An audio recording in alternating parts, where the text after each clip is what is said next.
Well, hello, Faith family, and thank you for joining us for the Thursday edition of the Daily Connection. Of course, it's a time when we get together in the Word. More importantly, the Word gets into us. So we're still talking about having confidence in fear. On Tuesday, we talked about how even if some of the most stable aspects of the planet, meaning mountains, were to begin to shake and crumble, and the ocean, even some of the most susceptible. So in the like the sea that's susceptible even to the smallest wind. Even if those two extremes become a reality, we can still have confidence that God is still ever present. There's no need to fear. He's still in control. He still has a plan, a purpose. So today we're going to talk about something that may be a little more familiar to us in some aspects. It's coming from Psalm 46, verse 6, which says, "Nations rage, kingdoms topple. The earth melts when he lifts his voice." Now, there's a little bit of debate in terms of, is the psalmist thinking about a specific event maybe here? Now, this is poetry, so it's not necessary. But at the same time, it could well be that the writer is drawing from a familiar experience both for him personally and for the nation. And if that be the case, then many scholars agree that what we're talking about here comes to us in 2 Kings chapter 19, where you have Sennacherib's commander coming against, Sennacherib being the king of Syria, his commander coming against Jerusalem, speaking threats against Jerusalem, and then Hezekiah going before the Lord, praying for God to intervene, that this would not happen, that Jerusalem would not fall, because the Assyrian army was known to be mighty. They were known to destroy nations. And so in 2 Kings 19, we're told that, actually it's in Isaiah, we're told that God hears the prayer of Hezekiah, sends Isaiah to give him his, hey, here's what I'm going to do, Hezekiah, don't fear.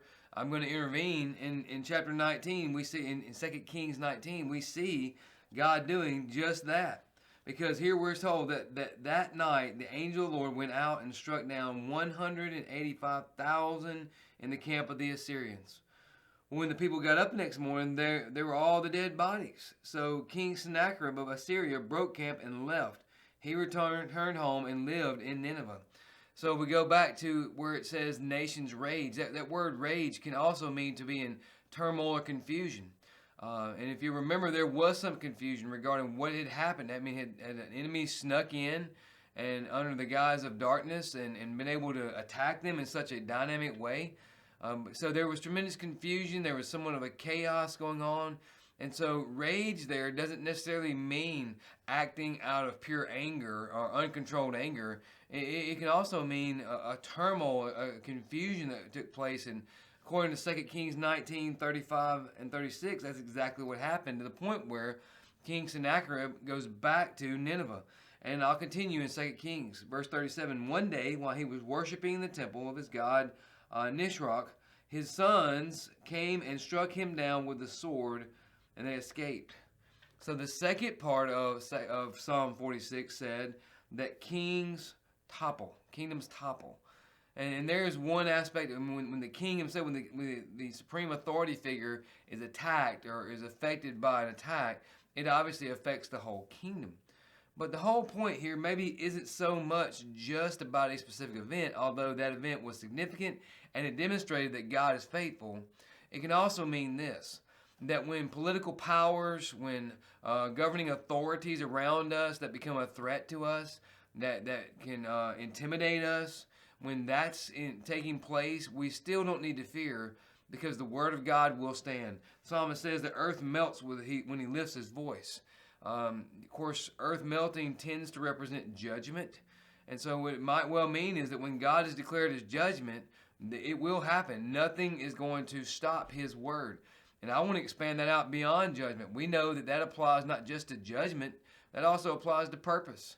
That applies to fulfilling God's will. That if God has declared it, then, hey, it's a done deal. It's settled.